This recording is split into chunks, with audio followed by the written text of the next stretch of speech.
going to talk about developing instructor presence in online courses.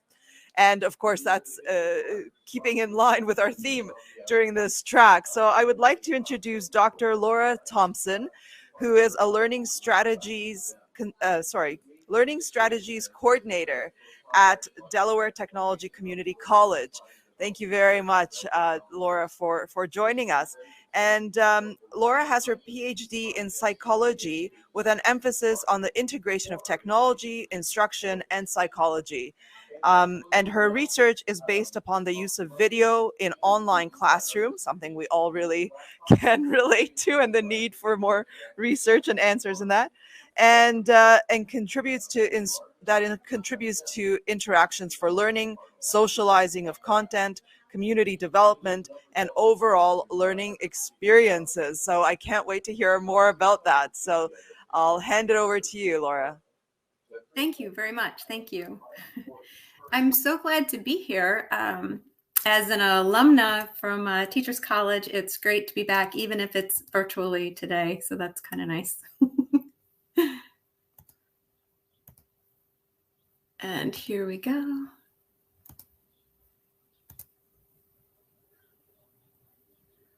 All right, it will catch up. And thank you again for coming to and for staying in this session. And thank you for those kind words of interest from Gary and Hisu in this topic. And really, in thinking about this, I wanted to provide kind of a narrative. So we're really going to think about the story of an instructor as we move forward. And I wanted us to think about Dr. Wedgwood here. Dr. Wedgwood is really trying to meet the needs of her students. She wants to establish effective communication. She wants to support student success. But I guess we can also imagine Gary or Hisu in their courses as they were expressing some interest in finding out more about instructor presence and the regular and substantive communication. So whoever you want to imagine at this time, we'll make sure that we have that thought, that narrative in our mind. So as we think about it, the agenda for this brief discussion, we're going to start off by talking about instructor presence. We'll move into regular and substantive or substantive communication. And then finally, we'll talk about the communication plan. Instructor presence, what is it? Why is it important and how is it developed? When we look at the research about instructor social presence, the definition of that social presence still is developing. So there was some recent research that looked at those definitions in a meta-analysis. And social presence is that sense of salience. It can be a few different things, but in some research, it's a sense of salience. So that being noticeable or that sense of interacting with a real person. So those are two different kinds of that social presence. One of the things that I'm trying to do to help me seem just a little more real is to simulate that eye contact by looking into my camera rather than just reading my slides. So to give us a little bit more of a connection. And that's something that's difficult in those online situations to help establish that connection of being real in this virtual world. There's also a sense of belonging or a sense of connection to others. And it's interesting to look at these definitions because the first couple bullets are about really the person, the individual, whereas the third and fourth bullet are really about kind of that whole community.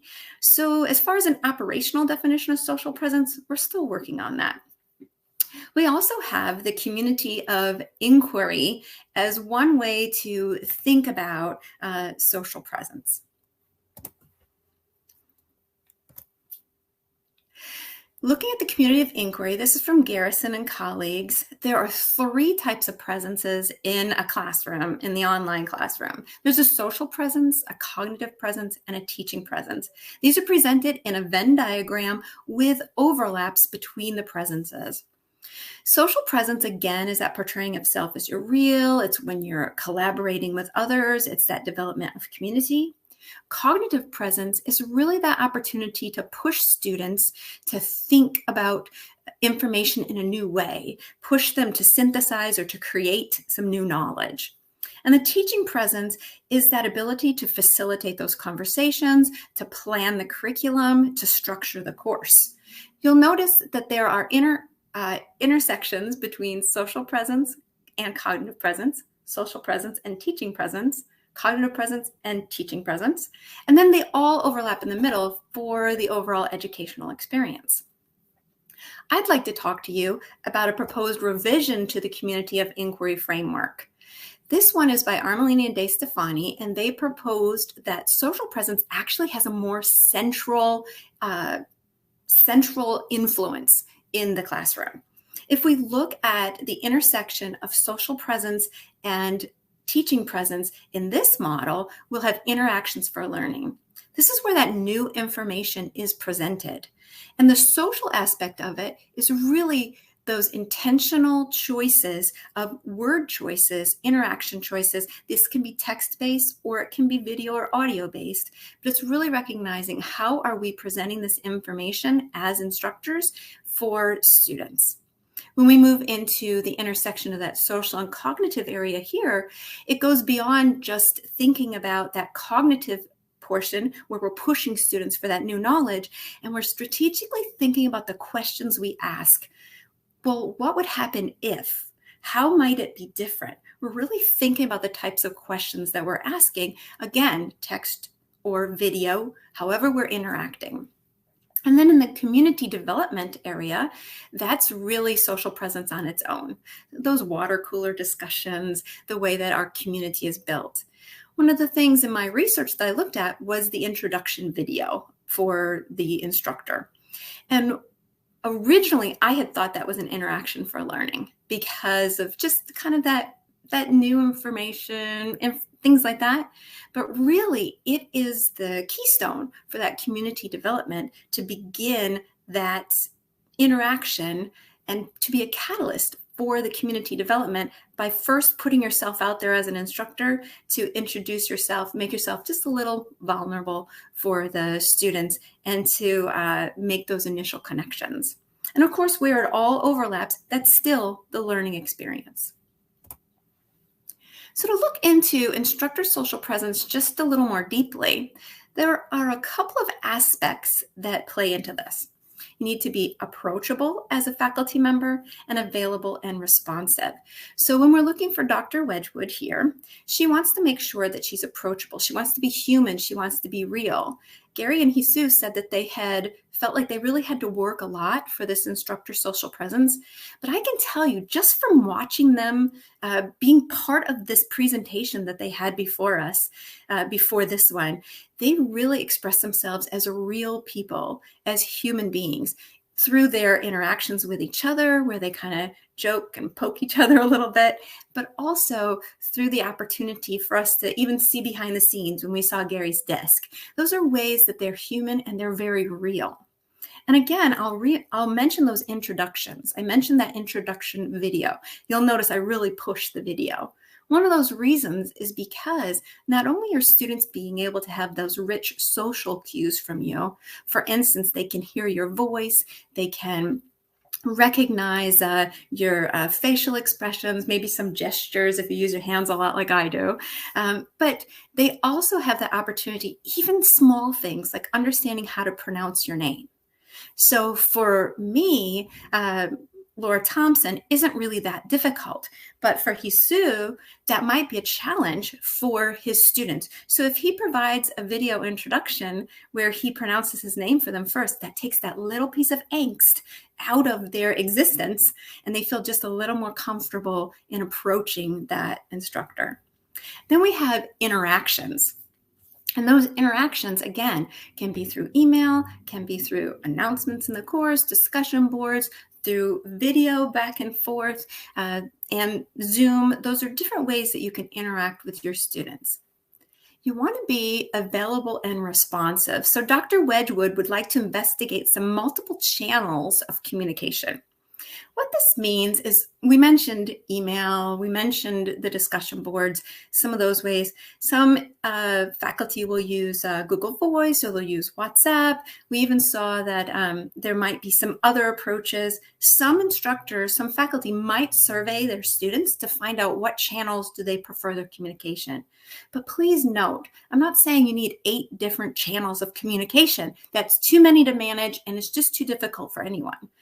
So whether or not you ask your students what multiple channels they'd like, provide 2 or 3 ways that you reach out to students and they can reach out to you for support. That gives them that opportunity to have a couple of different ways, but it also provides the way that you're showing that you're available to them. Responsiveness does play into that timeliness as well. You know that when we text people, we often expect the response right away within the second. And sometimes that's not possible, especially when you're teaching a few courses. So one of the things that you want to do is have a communication with the students to let them know, well, I'll respond to you within 24 hours. Again, that relieves some of that student angst that, oh my gosh, I just sent them a message and they haven't responded yet. If they know upfront that within 24 hours, you plan to respond to them, or 48, whatever is the plan, but making sure that's very transparent for students so they understand what they can expect. Then we also have discussion boards and announcements, but there's something in D2L, for instance, called intelligent agents, and other learning management systems might have something similar. But these are things that I can write in advance, and then I can deploy based upon certain conditions being satisfied within the course. For example, if a student takes a test and they score poorly, then I may have had an intelligent agent written in advance that says, oh, it looks like you struggled a bit with this content. Here's a couple of resources that might help you. And I'll make sure I have that sentence in there. Please reach out to me by email or one of the other channels so that we can talk about this further. So now you're showing students that you care, you're being responsive, but if you have 60 students, it just helps you with that responsive nature. Additionally, don't forget about those students who perform well. So they might perform with a 95 on the quiz, and your response for them through that intelligent agent might be, great job. It seems like you have a lot of mastery of this topic. Here are a couple other resources where you can go deeper and go beyond the scope of our course. You're being responsive to the students. You're being available in a different way. You're showing them that you care about their performance. One of those things about caring is really the sense of development of trust between the students and the faculty member. It's very important that that trust is developed because that's what's going to help the rest of your community develop in your class. And the trust can be so important to the functioning of the course. So let's go back to our agenda. And we know that we want to talk about regular and substantive communication. So Dr. Wedgwood is saying, what exactly is this? How do I accomplish regular and substantive communication? What am I going, and why is it important? Why do I care? When we look at this, there are new 21st century guidelines for distance education. And in those guidelines, there is a call for regular interaction between a student and a faculty member, and for that communication be substantive or be really based in the content of the course, driven by the content. And again, we're monitoring those students' academic engagement and success. And that's the other way that we're being responsive to the student needs. And Dr. Wedgwood might be saying, but still, I want a little bit more. What's the difference?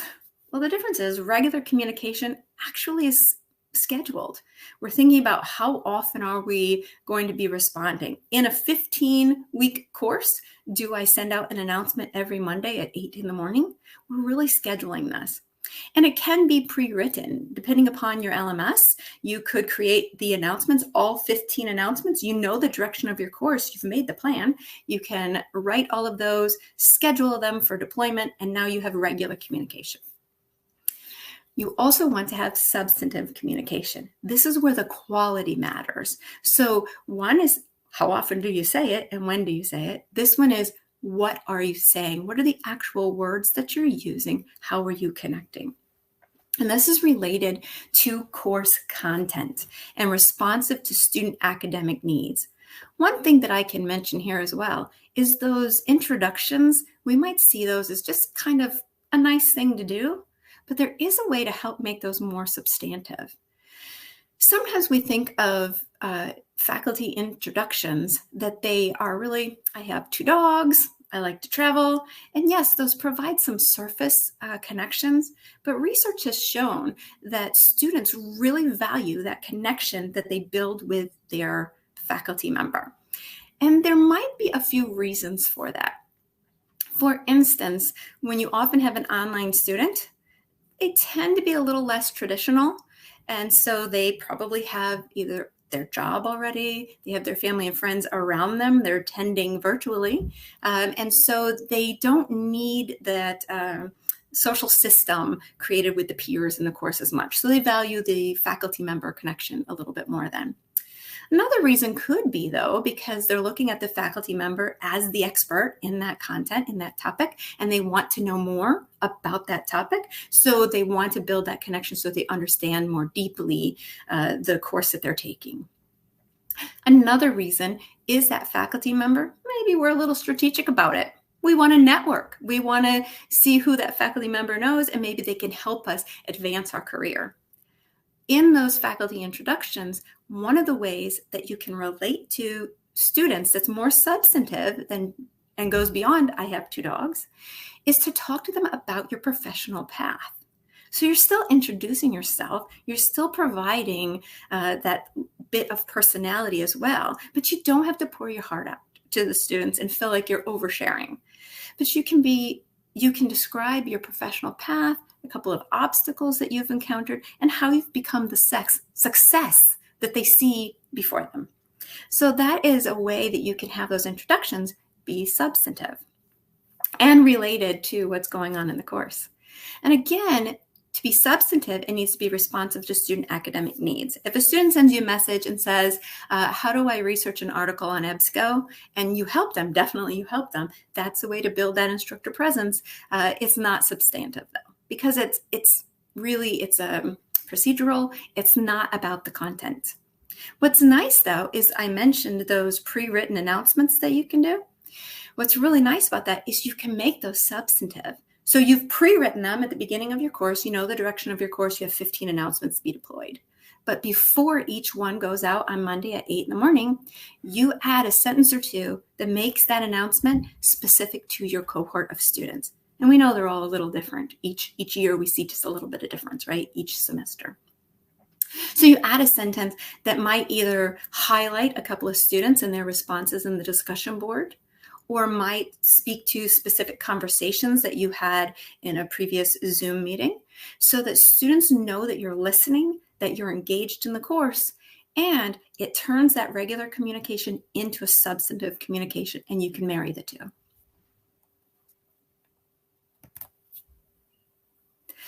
So here's Dr. Wedgwood. She says, okay, I know about instructor presence. I know about regular and substantive communication. How am I going to use that to really help support my students the way that I want to?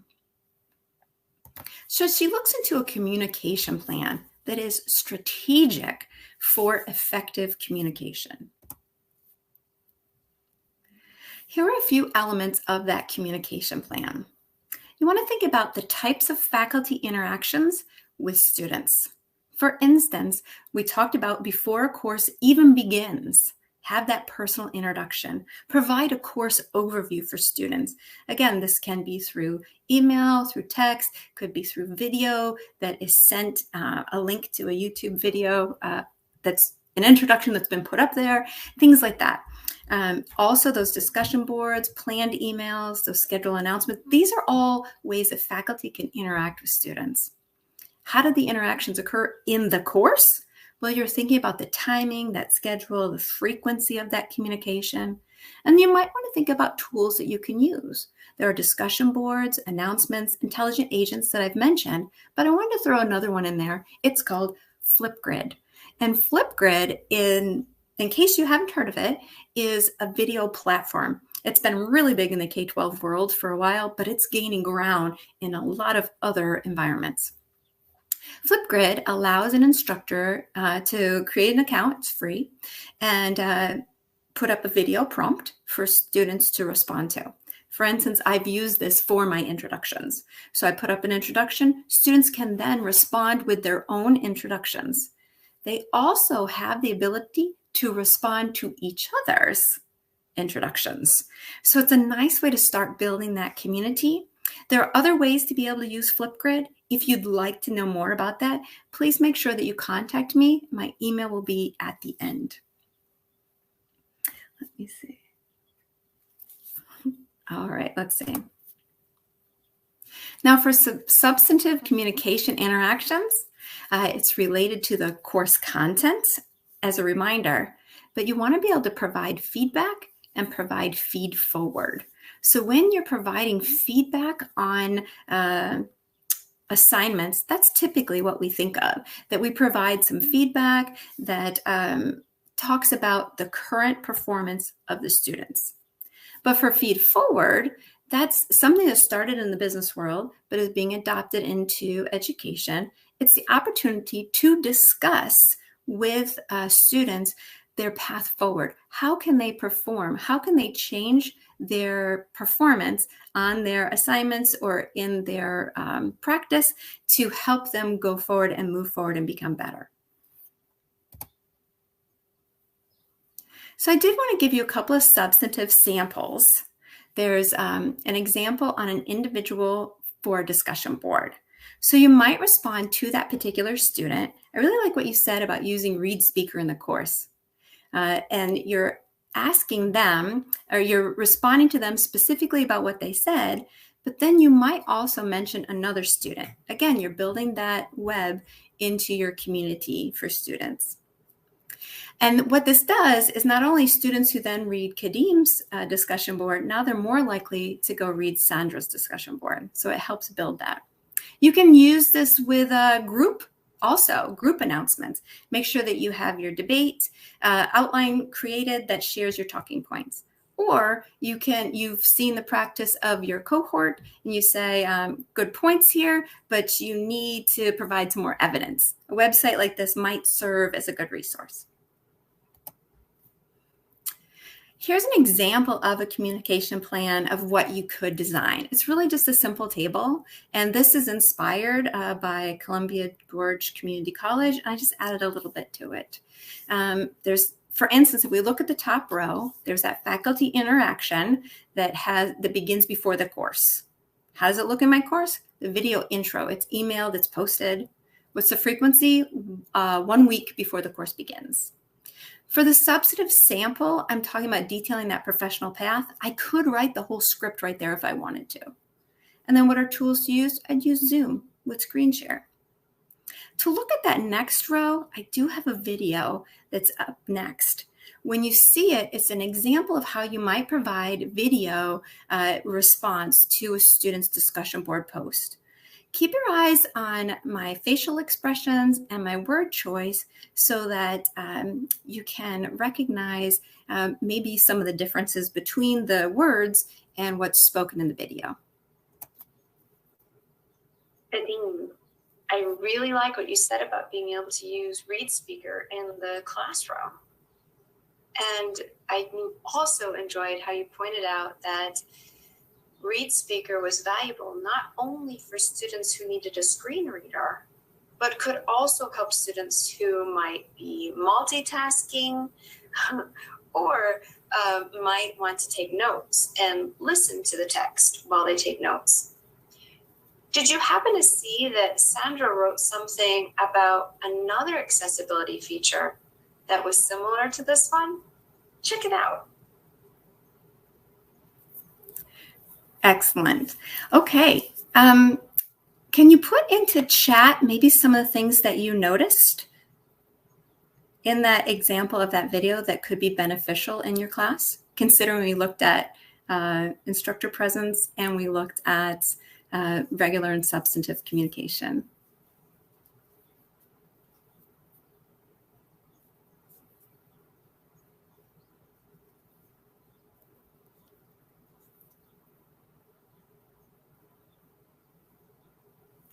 Do we have any comments from the room?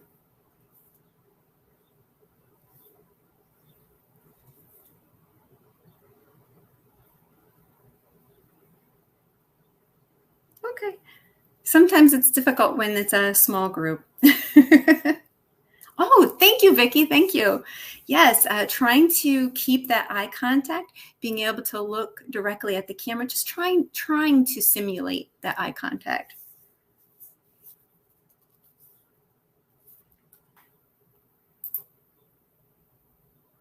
Oh, and thank you, Gary. In the other chat area. Oh.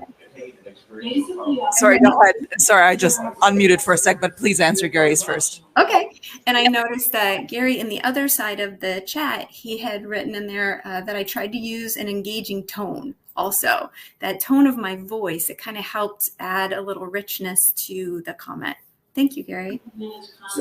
I was just going to add on to that your facial expression to smile, I think, is really important, and not to just have a monotone kind of expression, not just tone, but also expression, to have a friendly smile, which was nice. Oh, thank you very much. Thank you for that. Yes, and you may or may not have noticed the words weren't exactly the same as what was written. So the interesting part of this, you can provide written and a video too, if time allows. But the research had shown just what has been pointed out, that really with that eye contact, with the gestures, and with the tone of voice, you also have that opportunity when you provide a video, you might give a little more, a richer communication. In text, we tend to be a little more concise.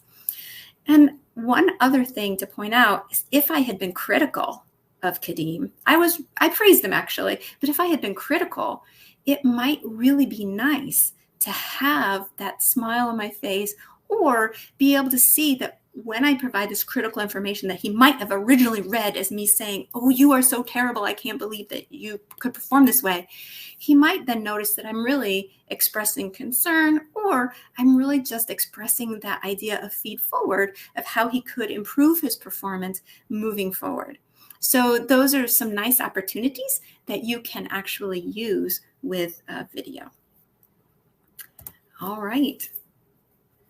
So in order to think about Dr. Wedgwood and how she really wanted to be successful in communicating with her students and really helping them to be successful in her course, the summary of this is we want to purposefully develop instructor presence, purposefully develop that through a strategic plan that addresses regular and substantive interactions in our online classroom. These are my references.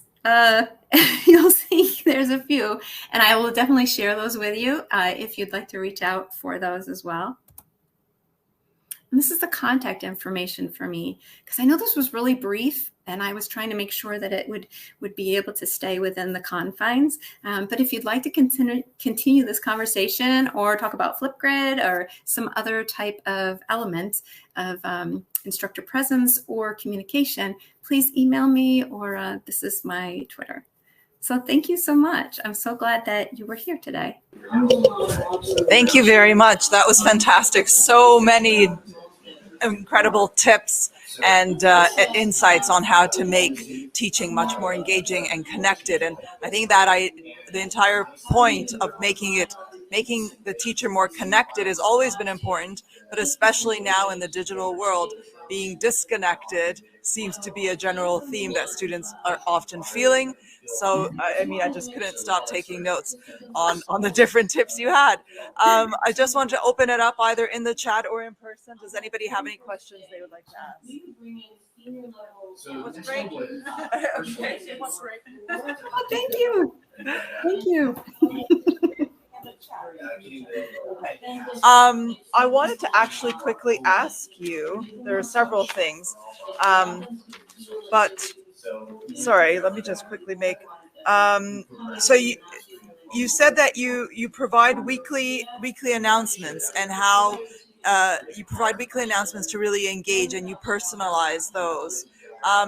Is that something that you really make sure that you always have weekly announcements, or is it Is that a suggestion? Like, how do you, if there's not necessarily something people felt the need to send out anyways, would you still suggest that they find an opportunity to really provide those weekly insights or announcements? That's an excellent question. I understand what you're saying as far as sending out announcements for the sake of announcements, but really for that regular communication, that is one thing that you can do.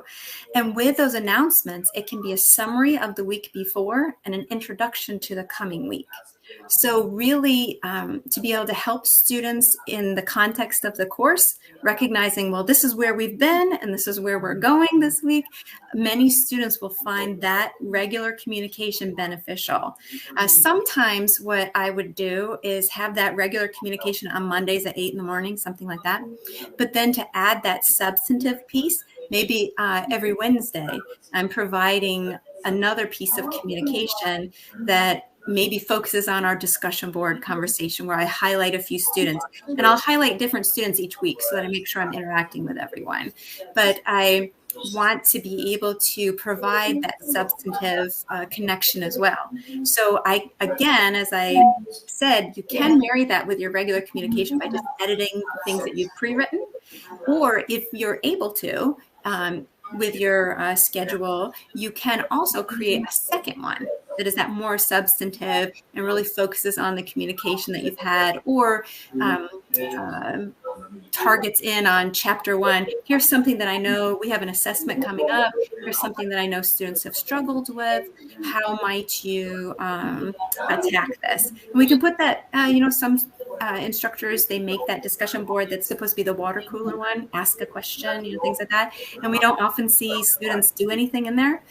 Sometimes as an instructor, you have to kickstart it. So you say, I've seen this difficulty in past classes. How might you approach this? And then that at least invites the students to respond and gets them started. Wonderful. That's really great. Well, thank you so much, Laura.